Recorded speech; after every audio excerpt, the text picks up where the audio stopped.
होंगे, best of the best connectivity वाले होंगे, और मोटिवेशन की यूट्यूब पर कोई कमी नहीं है, राइट है। लेकिन मुझे बच्चों से आकर बात करना, उनसे रूबरू होना अच्छा लगता है।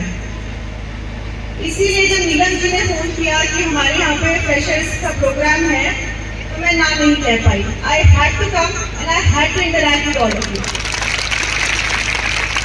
And what an absolutely amazing environment that all of you have created. Great. आप सभी जो है यहाँ पर एक चीज आप रियलाइज ये करें कि आप सभी जो इस कॉलेज में हैं, पढ़ रही हैं, आप ये बहुत छोटी सी एक परसेंटेज बनाती हैं हमारी पूरी आबादी का।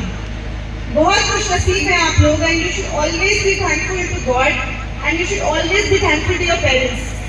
हर सुबह उनको प्रणाम करो, नमन करो कि उन्होंने इतनी मेहनत से तुम्हें यहाँ तक पहुँचाया है। और मेरा ये अनुभव है कि ये जो उम्र है, इसमें अमूमन पूरी दुनिया जो है दुश्मन लगती है। ये क्यों रोक रहे हैं, क्यों टोक रहे हैं, हमें हमेशा मना कर रहे हैं, क्या चाहते हैं, जीने क्यों नहीं देते। इस तरह की फीलिंग हो सकता है कि आपके मन में भी आ रही हो अभी, और लगातार आने वाले 3-4 साल तक शायद आती रहेंगी, और उसके बाद में ठहराव आएगा। तो मेरी आपसे ये गुजारिश है, रिक्वेस्ट है कि आप जो फीलिंग्स हैं, जो एहसास और अनुभव हो रहे हैं, उनको थोड़ा सा नियंत्रण में रखें, और याद रखें कि जो माता पिता हैं, उनका साथ जो है वो अनकंडीशनल है। आपके साथ जो भी आपके दोस्त हैं या आने वाले समय में जीवन साथी रहेंगे, वो सब किसी ना किसी कंडीशन से ही आपके साथ बनेंगे, लेकिन जो आपके माता पिता हैं, उनके साथ में कोई कंडीशन लागू नहीं है। अब चूंकि मैं पुलिस विभाग से हूँ, तो अपराध और अपराधियों से पाला बढ़ता रहता है। बुरे से बुरा व्यक्ति और उसके बुरे से बुरे समय में भी जो उनके साथ खड़ा रहता है, वो है उनके माता पिता। मैं इस चीज को और गंभीरता से आप लोगों को ये समझाना चाहती हूँ कि उनका सम्मान करें और कोशिश करें कि उनको आहत ना करें।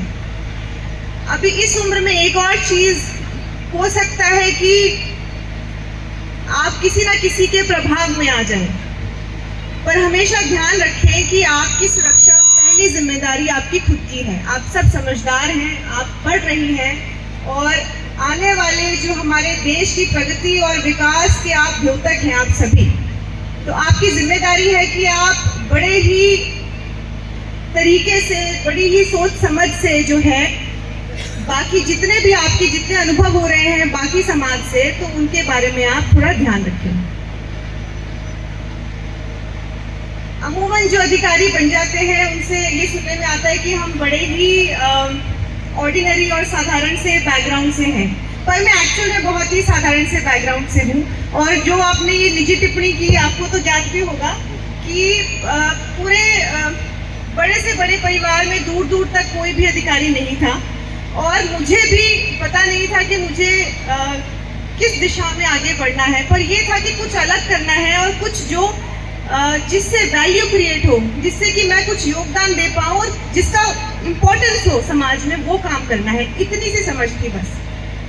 और लगभग 9 साल तक मैंने प्राइवेट सेक्टर में नौकरी की, और बड़ा लेट समझ में आया कि हम किसी और की उन्नति के लिए और बहुत ही छोटे से लक्ष्य के लिए हम देर रात तक उनके लिए बैठते हैं, काम करते हैं। तो क्यों ना देश में जो डायरेक्टली हम कोई इम्पैक्ट क्रिएट कर सके, ऐसी किसी फील्ड को चुने, और इसीलिए फिर सिविल सर्विसेज को चुना।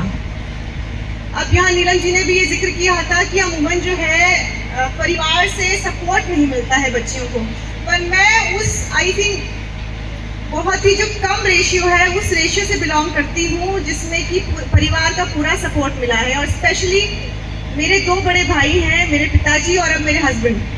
मुझे बहुत ज़्यादा जो है सपोर्ट हमेशा मेरे परिवार से मिला कि आपको जो करना है करो, लेकिन उसकी एक कंडीशन थी कि मुझे जो मैंने लक्ष्य निर्धारित किया है उसके लिए मेहनत निरंतर करनी है, वो दिखनी चाहिए, और मेहनत दिखती है। आप अगर अपने आप से झूठ नहीं बोल रहे हैं और अपने लक्ष्य के प्रति आप प्रतिबद्ध हैं और कोशिश कर रहे हैं, तो मेहनत दिखेगी, वो झलकेगी, और बाकी समाज भी पूरी कोशिश करेगा कि वो आपको सपोर्ट करे।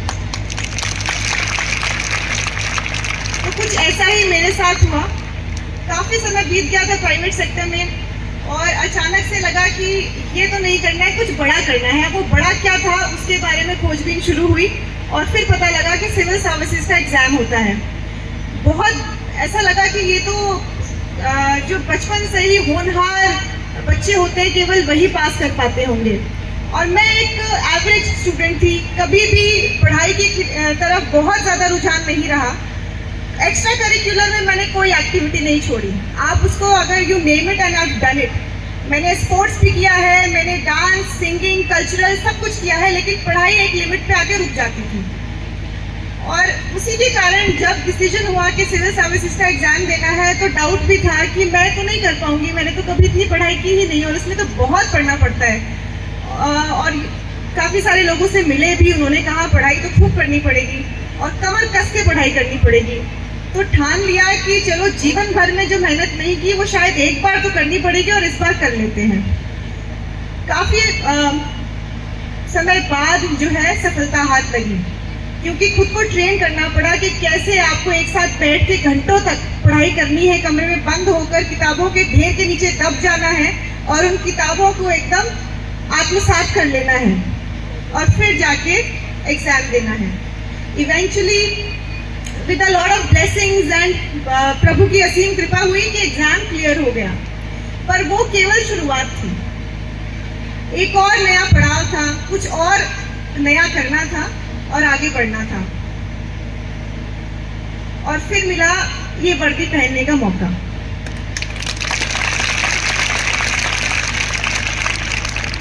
अब थोड़ा माहौल लाइट करने के लिए एक अंदर की बात बताती हूँ कि जब से पता लगा कि आईपीएस में सिलेक्शन हो गया है, तब से एक चिंता दूर हो गई कि डेली क्या पहने ये डिसाइड नहीं करना है। वरना 9 साल ऑफिस के हर दिन यही घबराहट कि आज क्या पहन के जाए। तो ये बहुत रहम है कि डेली वर्दी पहननी और बड़ा गौरव महसूस होता है, अलग ही फीलिंग है।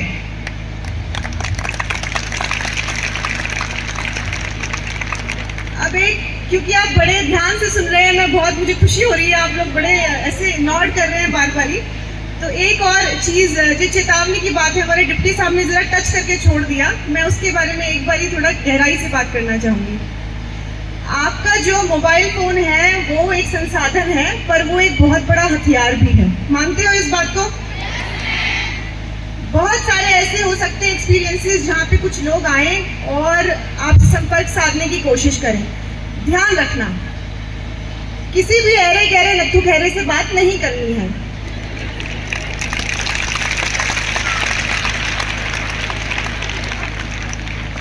आप लोगों की सुरक्षा के लिए हम तत्पर हैं और मेरी अपनी खुद की अब एक बेटी है, तो मुझे और ये ज़्यादा महसूस होता है जब लगता है कि बच्चियां सुरक्षित रहें, और आपकी सुरक्षा के लिए हम हर कोशिश करेंगे। लेकिन वही बात है कि जिम्मेदारी जितनी हमारी है, जितनी आपकी इस संस्थान की है, उससे ज़्यादा बड़ी जिम्मेदारी आप है। किसी को आपकी तरफ उंगली उठाने की जो मौका है वो मत देना, और सिर झुके अपने यारे प्यारों का वो मत होने देना।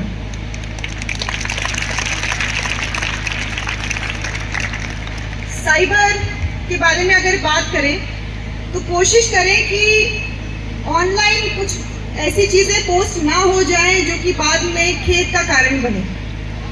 बड़ी ही जिम्मेदारी के साथ में आप अपनी ऑनलाइन प्रोफाइल्स को मैनेज करें, प्राइवेट रखें, जिससे आप जानते हैं सिर्फ उसी से बात करें, किसी का टारगेट ना बने। तो साइबर के बारे में मैं ये कहना चाहूँगी कि पहले तो जो क्राइम था उसका नेचर अलग था। अब कोई दूर दराज बैठा व्यक्ति भी आपको टारगेट कर सकता है, आपकी फोटोज के साथ में कुछ अनहोनी घटना कर सकता है, उसको अवॉइड करना है। और कुछ भी पोस्ट करते वक्त याद रखें कि डिलीट भले ही आप करते हैं, कुछ भी डिलीट नहीं हो रहा है। Once online always online, you understand? एक बारी जो चीज़ ऑनलाइन चली गई है वो हमेशा ऑनलाइन रहेगी, उसको आप डिलीट नहीं कर सकते। आपके मन में वहम है कि वो हमने डिलीट कर दिया है, वो रिकवर हो जाता है।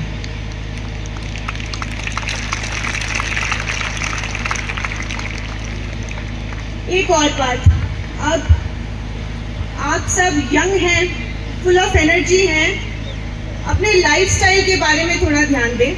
व्यायाम को अपने जीवन में, जीवन शैली में जोड़ें। I still work out every day no matter how busy I am. जब हमारी ट्रेनिंग खत्म हुई तो हमारा भी एक एनुअल फंक्शन जैसे स्कूल में होता है, ट्रेनिंग में भी एक प्रोग्राम होता है एंड ऑफ द ट्रेनिंग। उसमें हमें माननीय मुख्य हमारे जो प्रधानमंत्री हैं मोदी जी, उनसे बात करने की जो अपॉर्चुनिटी है मुझे दी गई और उन्होंने ये कहा कि आप यथासंभव आप जाएं कॉलेजेस में, स्कूल्स में और बच्चियों से बात करें। और मैं समर्पित हूँ इस गोल के लिए कि मैं हमेशा ऐसी जो अवसर है उसको इंश्योर करूँ कि मैं जाऊँ और बच्चों से बात करूँ और योगा को अपने जीवन में लेकर आने के लिए उन्हें मोटिवेट करूँ। So I do it every day and it has helped me tremendously. बहुत साल जब सिलेक्शन नहीं हुआ था और ऑलमोस्ट धक्के से खा रहे थे, तब लगा था कि क्या करें, तब बहुत अवसर मिला एक अच्छा कि योगा सीख लेते हैं और सीखा। और वो आज दिन तक मैं हर दिन जो है कोशिश रहती है कि उसको अपने जीवन में उसको लेके आए, क्रियान्वित करें और वो मैं कर रही हूँ। तो आपसे ये रिक्वेस्ट है कि आप भी कोई एक ना एक जो व्यायाम शैली है उसको अपनाएं और डेली करें। और स्पेशली महिलाओं के लिए, आप भी यंग हैं, आपको फील नहीं हो रहा है, जैसे जैसे एज बढ़ती है जो व्यायाम की जो इम्पोर्टेंस है वो जीवन में बढ़ती जाएगी। अभी शुरू करेंगे तो वो एक हैबिट का पार्ट बन जाएगा। आखिर में कुछ एक और थॉट मैं आपसे शेयर करना चाहती हूँ। ऐसा कहते हैं कि महिलाएं ही महिलाओं की सबसे बड़ी दुश्मन है। क्या ये सही है? इसे हमें गलत साबित करना है। हमें आपस में ईर्ष्या नहीं करनी है। आप कभी भी किसी भी समूह में जाएं जहां महिलाएं हैं, वहां आपस में प्रतिस्पर्धा रहती है, कंपटीशन रहता है। लेकिन कंपटीशन की एक सीमा होनी चाहिए। एक हेल्दी कंपटीशन हमें ज़रूर करवाना है। और मेरी ये नीलम जी से भी रिक्वेस्ट है कि आप ये इंश्योर करें कि टाइम टू टाइम आप बच्चों को याद दिलाएं कि आप सब एक दूसरे की संगिनी हैं। मेरे लाइफ में मेरे पिताजी, मेरे दोनों भाई और मेरे हस्बैंड और कुछ मेरे दोस्त, उन्होंने मुझे बहुत सपोर्ट किया है। लेकिन जो 2 AM फ्रेंड है, मतलब रात के 2 बजे वाले जो दोस्त है ना मेरे, वो लड़कियां हैं।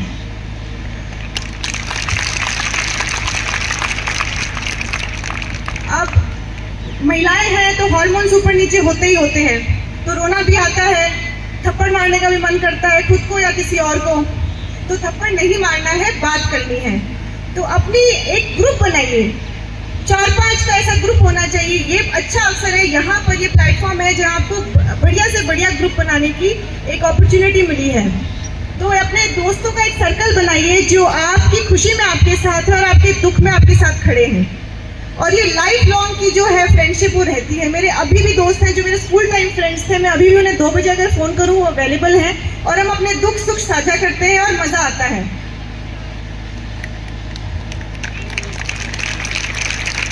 तो हमारे लिए, महिलाओं के लिए कंपटीशन तो बाहर वालों से ही खूब है। हम आपस में क्यों लड़े झगड़े? आपस में तो हमें एक संगठन की तरह काम करना है। बहुत ताकत है इस संगठन में। तो एक दूसरे को एम्पावर कीजिए, एक दूसरे के सहयोगी बने, एक दूसरे को आगे बढ़ने के लिए प्रोत्साहित कीजिए, नीचे ना खींचे।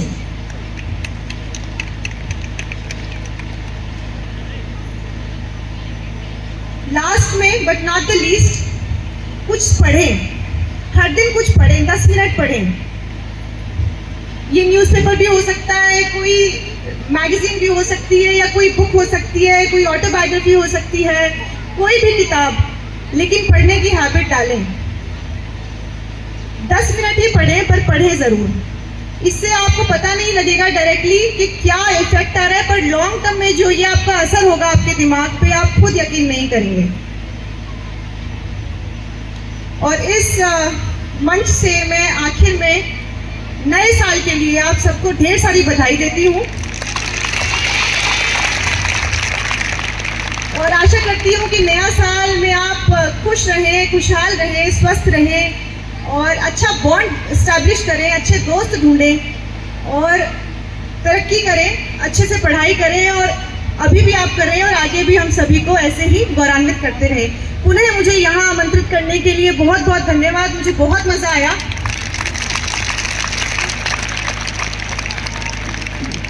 Thank you so much. It's an absolute pleasure to be here and interact with all of you. You are absolutely amazing and just thank you again. Thank you so much. Jai Hind.